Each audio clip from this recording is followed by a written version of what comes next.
Hello everyone, happy Friday and welcome to this week's edition of the Friday 5, the weekly segment where I give you a list of 5 things. This week on the Friday 5, it's all about technology. I did a video blog, as you can see, as I traveled around the world, and so it was really important for me to ensure that all of the content, photos, and videos I took didn't get lost, deleted, stolen, whatever it be. I had a very, very intricate system. Thanks with help to my intern Shannon. That was a shout out. What? I actually had this whole system where I would take the photos and videos and then they would go onto my laptop, which would also get backed up onto a hard drive, and then those were transferred to another hard drive, which was then sent home to Canada, which was given to Shannon, my intern. And then she backed them up on 2 other hard drives, and it's very convoluted. But that's because I was doing a video blog. If you're not doing a video blog, it really doesn't need to be that complicated. But I've met too many travelers out there who, they've taken photos of their whole trip and their camera gets stolen and everything is gone because they only had all their photos on that one little memory card. And I want to help that not happen to you. Help prevent that from happening to you. So this week on the Friday 5, I'm going to give you 5 tips, more specifically, about backing up your photos, backing up your videos, and the stuff that will help you remember your trip. And there's a few pretty simple ways that you can do that. So here we go. 5!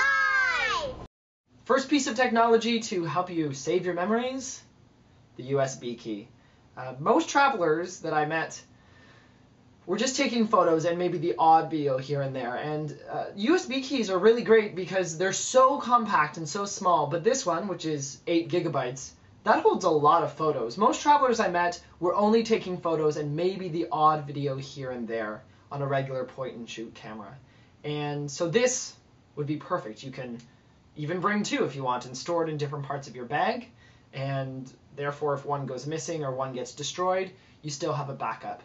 And a lot of travelers I would meet who were just taking photos would actually go through and delete some of the ones that they don't want, and that opened up space for other photos. So no matter what you do, bring along a little USB key. You can also put important travel documents you might need on here. So maybe a photocopy of your insurance or your passport, important contact information and whatnot, so that if you're in a jam, you can just find a computer anywhere and print that stuff off. Now, if you are planning to do a bit more video and take lots of photos, or it's a really long trip, step things up a notch.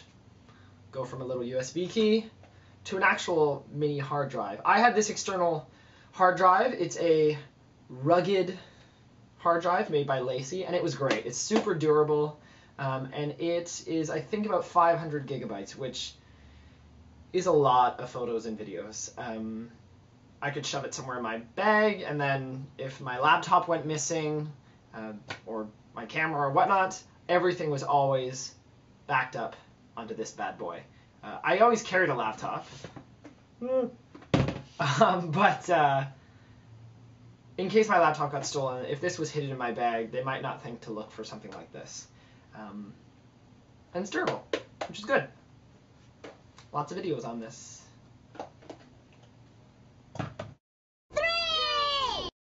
Now, if you're looking to back up some of your photos and maybe share them with some people at home, there's a lot of websites you can use to upload your photos as you go. Now, this can be a bit tricky if you don't have a laptop or you're having trouble finding an internet connection, because you have to find somewhere that you can sit down long enough and hope it has a fast enough internet connection for your photos to be uploaded onto the internet.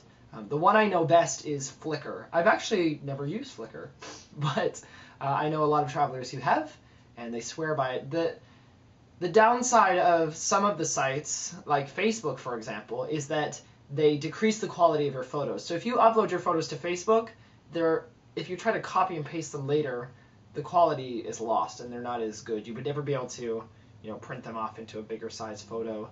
Even postcard size will look grainy.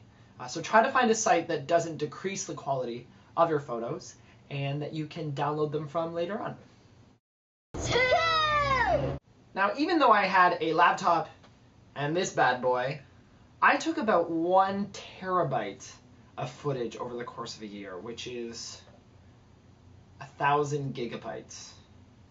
It's a lot of footage. And so there had to be a very intricate system in order to make sure I always had something backed up. And that meant actually sending my information home to my intern Shannon. There's a second shout out, while I was traveling. And maybe you're not, I was very fortunate in that I met up with people as I was traveling, so they were able to take this extra hard drive I had back to Canada. But if you're not meeting up with someone, you may want to consider mailing stuff home. So, you know, if your USB is full, mail it. It's so little that it doesn't cost much to mail that back home.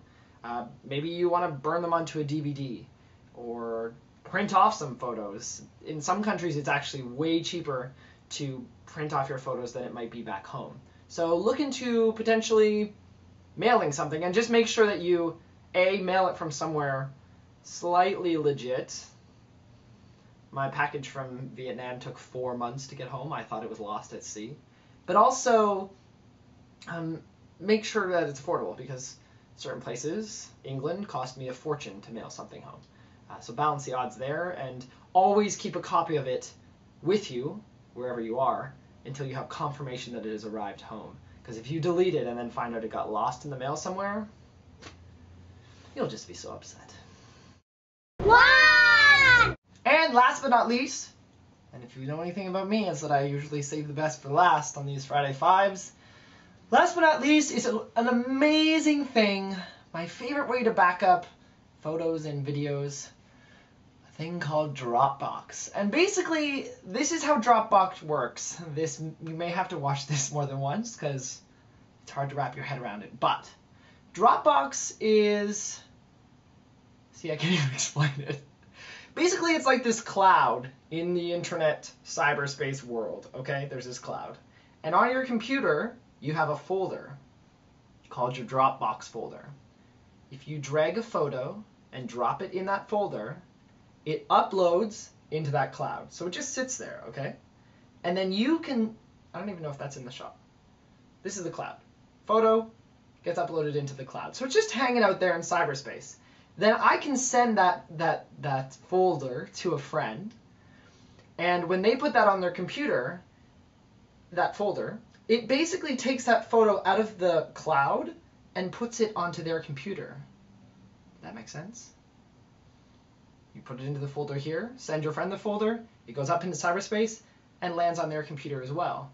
So my friends could drop something in that folder and it will show up on my computer, and vice versa. So if you have a laptop with you while you're traveling, you can put photos on there, and then whenever you're connected to the internet, it will slowly upload those into the cloud, and whoever has that folder on the other side, it will just end up there. So if you're worried about losing your stuff, put your photos into that folder.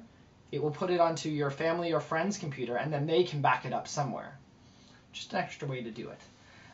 It's not always the fastest route, but it's quite easy. I have my friend Sam who's out traveling, and that's what she does. She just throws all her photos in that folder. I get a little message every now and then that more photos have been added, and I back those up onto another hard drive. Dropbox. I put the link below so you can check it out. And there you have it, another week's edition of the Friday Five. 5 tips for backing up your photos and videos while you're away traveling. The Dropbox one might have been a little bit confusing. Feel free to shoot me a message, leave comments or whatever if you didn't get it but you want to know more about it. They have some pretty good tutorials on their website as well, but I definitely recommend checking out Dropbox. Dropbox, mailing stuff home, external hard drive, USB key, can't remember the last one, Flickr, or another similar site where you can upload photos. Check them out. Let me know what you think. Maybe you have some more ideas. Leave them in the comments below, and we'll see you next Friday. Cheers. 1, 2, 3, 4, 5. 1,